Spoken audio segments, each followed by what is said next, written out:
it was then. Who's to blame? Mr. Bush also said this afternoon. Look, these folks in Congress passed a good bill late last summer. The problem is they let the bill expire. My attitude is if the bill was good enough then, why not pass the bill again? You know, like the Gulf of Tonkin resolution, or Executive Order 9066, or the Alien and Sedition Acts, or slavery. Mr. Bush, you say that our ability to track terrorist threats will be weakened and our citizens will be in greater danger, yet you have weakened that ability. You have subjected us, your citizens, to that greater danger. This, Mr. Bush, is simple enough even for you to understand. For the moment, at least, thanks to some true patriots in the House and to your own stubbornness, you have tabled telecom immunity and the FISA Act. You, by your own terms and your own definitions, you have just sided with the terrorists. You got to have this law or we're all going to die. But practically speaking, you vetoed the law. It is bad enough, sir, that you were demanding an ex post facto law, which could still clear the AT&Ts and the Verizons from responsibility for their systematic, aggressive, and blatant collaboration with your illegal and unjustified spying on Americans under this flimsy guise of looking for any terrorists who might be stupid enough to make a collect call or send a mass email. But when you demanded it again during the State of the Union address, you wouldn't even confirm that they'd actually done anything for which they deserved to be cleared. The Congress must pass liability protection for companies believed to have assisted in the efforts to defend America. Believed. Don't you know? Don't you even have the guts Dick Cheney showed in admitting they did collaborate with you? Does this endless presidency of loopholes and even fine print extend here too? If you believe in the seamless mutuality of government and big business, come out and say it. There is a dictionary definition, one word that describes that toxic blend. You're a fascist. Get them to print you a T-shirt with fascist on it. What else is this but fascism? Did you see Mark Klein on this newscast last November? Mark Klein was the AT&T whistleblower, the one who explained in the placid and dull terms of your local neighborhood IT desk how he personally attached all AT&T circuits, everything, carrying every one of your phone calls, every one of your emails, every bit of your web browsing into a secure room number 641A at the Folsom Street facility in San Francisco, where it was all copied so the government could look at it. Not some of it, not just the international part of it, certainly not just the stuff that some spy, a spy both patriotic and telepathic, might able to divine had been sent or spoken by or to a terrorist. Everything. Every time you looked at a naked picture, every time you bid on eBay, every time you phoned in a donation to a Democrat. My thought was, Mr. Klein told us last November, George Orwell's 1984. And here I am, forced to connect the Big Brother machine. There's one thing we know about Big Brother, Mr. Bush. It's that he, well, you, are a liar. This Saturday at midnight, you said today, legislation authorizing intelligence professionals to quickly and effectively monitor terrorist communications will expire. If Congress does not act by that time, our ability to find out who the terrorists are talking to, what they are saying, and what they are planning will be compromised. You said that the lives of countless Americans depend on you getting your way. This is crap. And you sling it with an audacity and a speed unrivaled even by the greatest political felons of our history.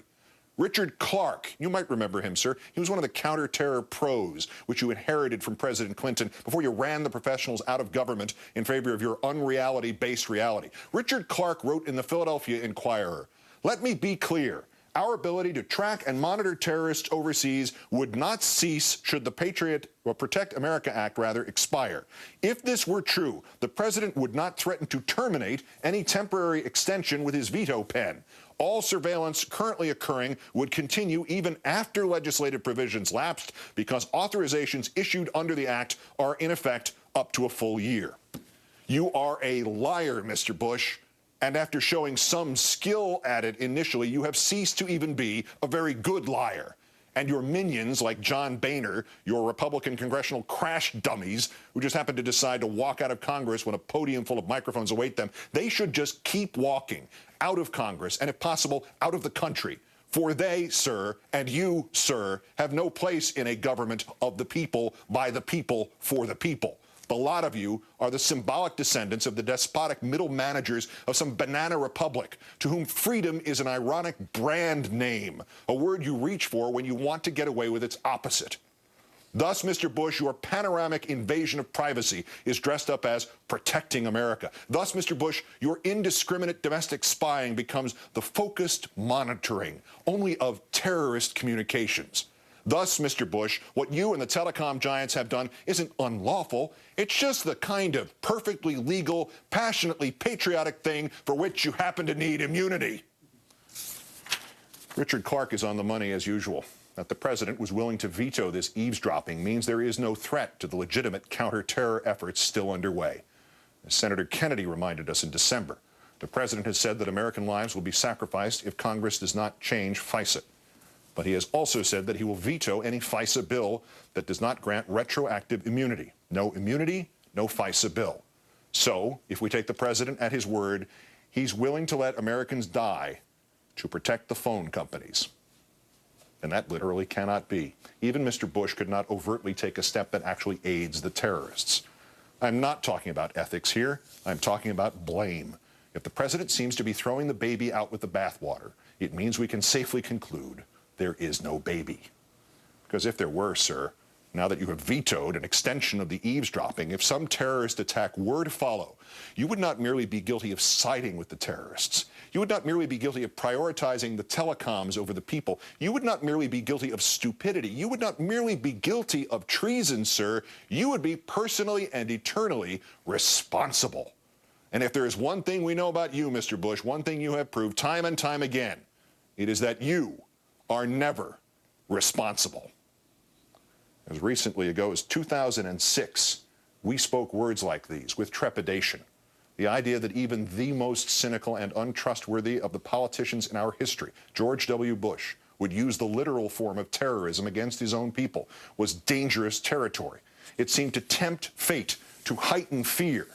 We will not fear any longer. We will not fear the international terrorists. We will thwart them. We will not fear the recognition of the manipulation of our yearning for safety. We will call that what it is, terrorism. We will not fear identifying the vulgar hypocrites in our government. We will name them. And we will not fear George W. Bush, nor will we fear because George W. Bush wants us to fear. Also tonight on Countdown, the worst persons in the world.